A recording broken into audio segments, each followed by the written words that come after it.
যেই কষ্ট আমি লাঘব করতে চেয়েছি এই কষ্ট আবার যারা সৃষ্টি করে।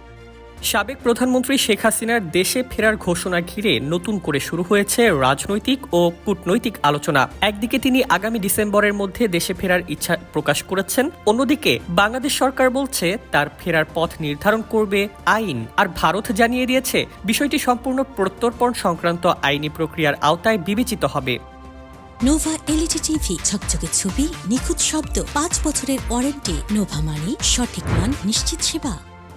গণ অভ্যুত্থানের পর 2024 সালের 5 আগস্ট দেশ ছাড়ার পর থেকেই ভারতে অবস্থান করছেন শেখ হাসিনা। এদিকে জুলাই গণ অভ্যুত্থান সংশ্লিষ্ট মানবতা বিরোধী অপরাধ মামলায় আন্তর্জাতিক অপরাধ ট্রাইব্যুনালের রায়ের পর তাকে ফেরত চেয়ে ভারত সরকারের কাছে আনুষ্ঠানিকভাবে আবেদন জানিয়েছে বাংলাদেশ। সম্প্রতি এক আন্তর্জাতিক সংবাদ মাধ্যমকে দেওয়া সাক্ষাৎকারে শেখ হাসিনা বলেন তিনি দেশে ফিরতে চান এবং নিজের জন্মভূমিতেই শেষ নিঃশ্বাস ত্যাগ করতে চান। তবে তার এই ঘোষণার পর নয়াদিল্লিতে ভারতের পররাষ্ট্র মন্ত্রণালয়ের ব্রিফিংয়ে বিষয়টি নিয়ে প্রশ্ন উঠলেও মুখপাত্র রণধীর জয়সওয়াল সরাসরি কোনো মন্তব্য করেননি। তিনি শুধু বলেন যে কোনো প্রত্যর্পণ একটি আইনি বিষয় এবং তা আইন অনুযায়ী নিষ্পত্তি হবে। একই সঙ্গে ভারতের অবস্থানের কোনো পরিবর্তন হয়নি বলেও জানান তিনি।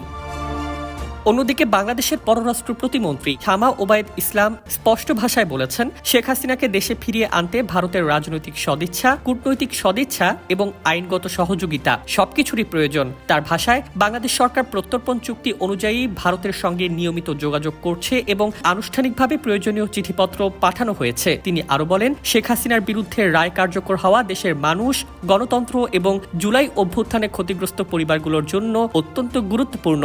তাই তিনি বাংলাদেশে ফিরলে আইন অনুযায়ী সঙ্গে সঙ্গেই তাকে গ্রেপ্তার করা হবে। তবে এই ইস্যুকে কেন্দ্র করে বাংলাদেশ ভারত সম্পর্কের অবনতি হবে না বলেও আশ্বস্ত করেছেন পররাষ্ট্র প্রতিমন্ত্রী। তার মতে দুই দেশের দ্বিপাক্ষিক সম্পর্ক বহুমাত্রিক এবং বিভিন্ন ক্ষেত্রে সহযোগিতা ও সংলাপ আগের মতোই চলবে। এখন সবচেয়ে বড় প্রশ্ন শেখ হাসিনার দেশে ফেরার ঘোষণা কি বাস্তবে রূপ নেবে নাকি তা কূটনৈতিক ও আইনি জটিলতায় আটকে যাবে, সেই উত্তর নির্ভর করছে প্রত্যর্পণ প্রক্রিয়া, দুই দেশের সমন্বয় এবং ভারতের পরবর্তী সিদ্ধান্তের ওপর। News desk, 21 television.